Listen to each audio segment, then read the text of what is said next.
What is going on, guys? The Source Talks here today, and we are here with Season 2, Episode 1 of the Pes 2020 AC Milan Master League save.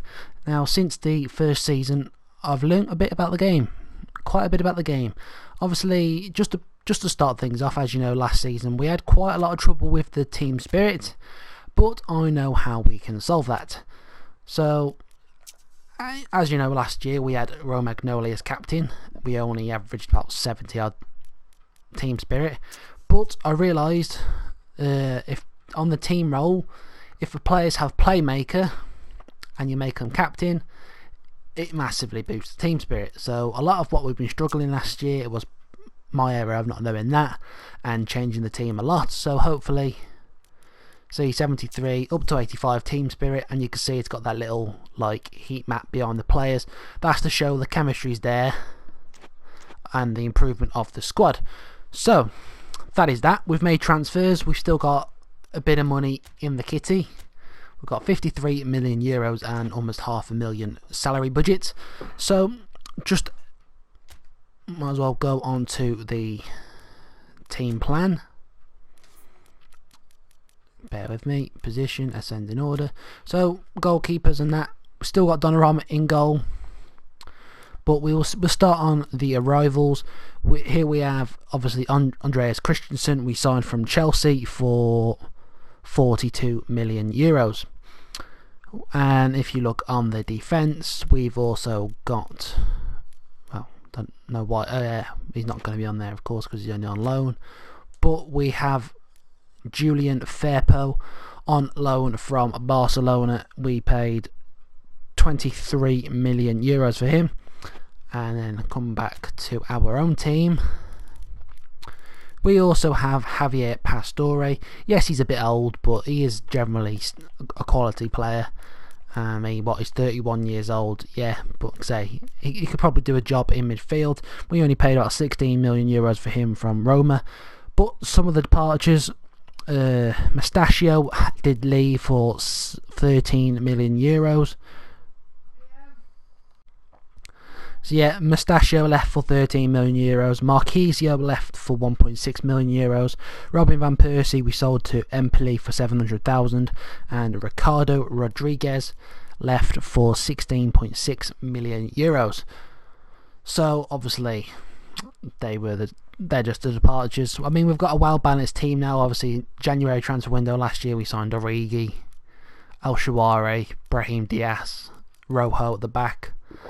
But I mean, we've got a well-rounded, balanced squad. So we've got Rebic, Piatek, Origi, got 3 strikers, 2 right wingers, 2 left wingers, 3 attacking midfielders, 2 central midfielders, 2 defence midfielders, 2 right backs, 2 left backs, and 5 centre backs and 2 goalkeepers. So really, with this 53 million we've got, just a normal, genuine, standard central midfielder will probably do me if we can just find them.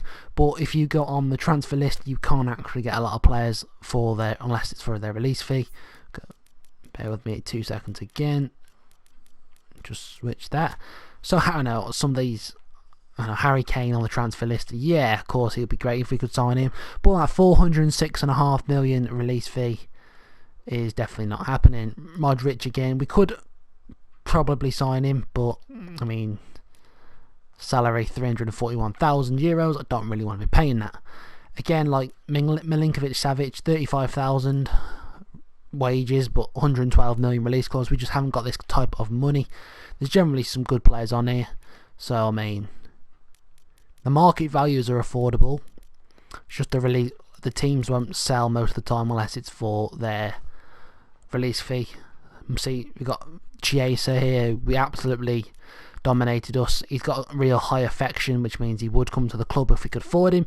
But again, 106 million euros for his release fee and 69 million on the market value. If we offered less than that, they're just going to flat out reject it.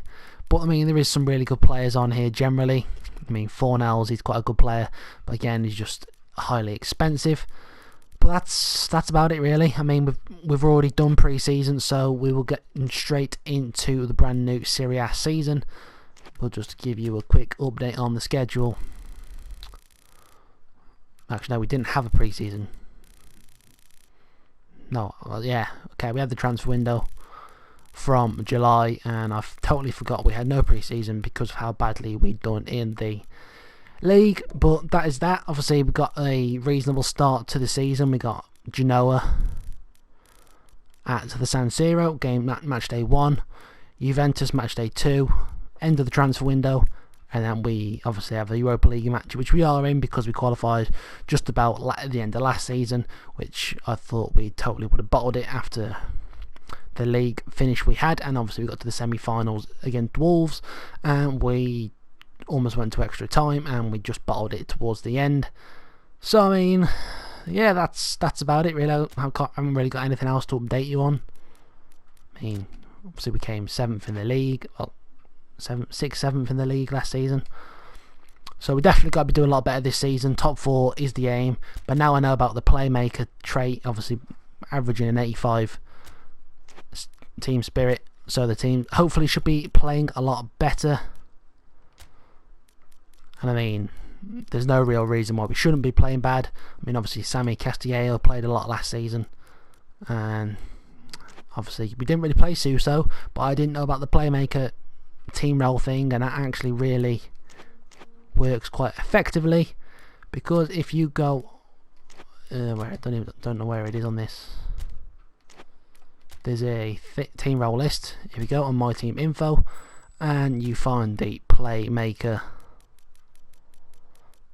thing, obviously players in line for the role, Çalhanoğlu is closely getting there. But if you look at the benefits, special effects, team spirit increases more if captain. As captain, win rate for skipping matches increases as well, so simulating. And basic effect adds fan bonus, and team spirit increases when playing again. So there, I didn't even know that was a thing. I didn't even know you could go on this. Found it out, and yeah, that is that. So hopefully we're gonna have a better season. We've got 1.6 million fan followers. I don't really think that changes too much, but that is that. So I mean, the transfers have been, I've updated you on. So I mean, top player, we're still gonna play on the same settings difficulty wise. I mean, top player 10 minutes, whatever. So enough talking, let's go and get into the Genoa match, first game of the season.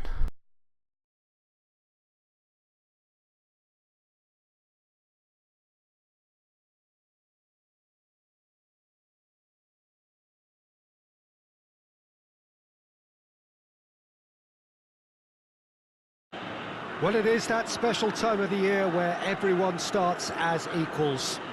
Far back in the distance, memories of last season, positions and points tallies on the last day, that's all now irrelevant. It is all about the ultimate prize that lies a long way ahead. That buoyant feeling is here. New start, fresh hope. Get the season off to a flyer. The fans are believing.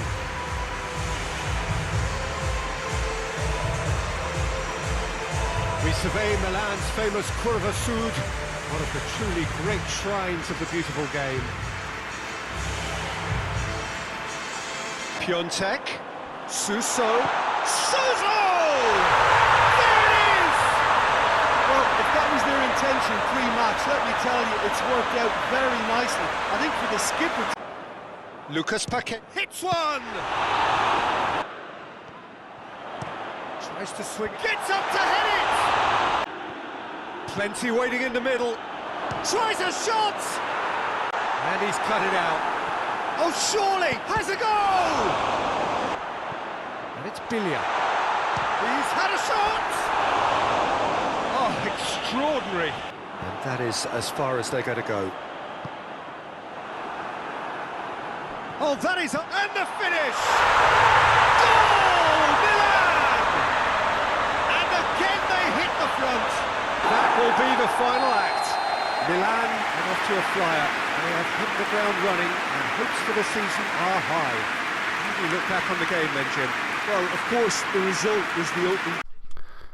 So I mean, nice positive way to start the season. 2-1 win over Genoa. Obviously, I mean, we went 1-0 up, conceded the goal before half time, whereas last season we would have just crumbled and ended up getting a draw or possibly losing. But this year, I think we kept our positivity well. We had 7-8 shots, 9 shots. Good creativity, the movement's there, the you know, it feels like it's coming together a bit more to start the season off, really. I was say last season could have been a whole different game, but look at some of these results. Torino 4-1 over Juventus, not a good start for Juventus. Napoli 2-0 over Empoli. Lazio 3-0.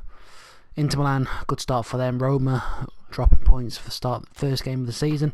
I mean, we go top of the league, that's nice. I don't really know how. Probably because of AC Milan, but on the game it's Milan, so does that then technically? Yeah. Okay, we ain't going to get into the fundamentals of it, but we're top of the league after one game.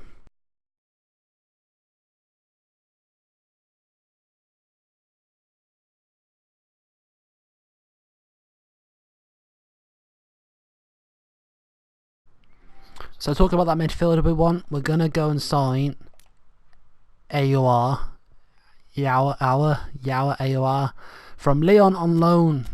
I know it's 20 million. We've got the 50 million. It's just under 21 million we're signing him for, but that's the midfielder. He's got good stats. He's French.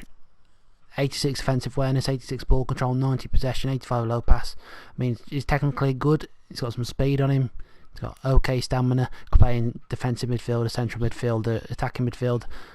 He's got some good skills. Weighted pass, 3 passing, 1 touch pass, heel trick. Yeah, okay, we're not going to do half of them. But yeah, team player, composure, strength, instinct. He's a good youngster, good 22-year-old, and hopefully he can make a difference as part of our midfield this season.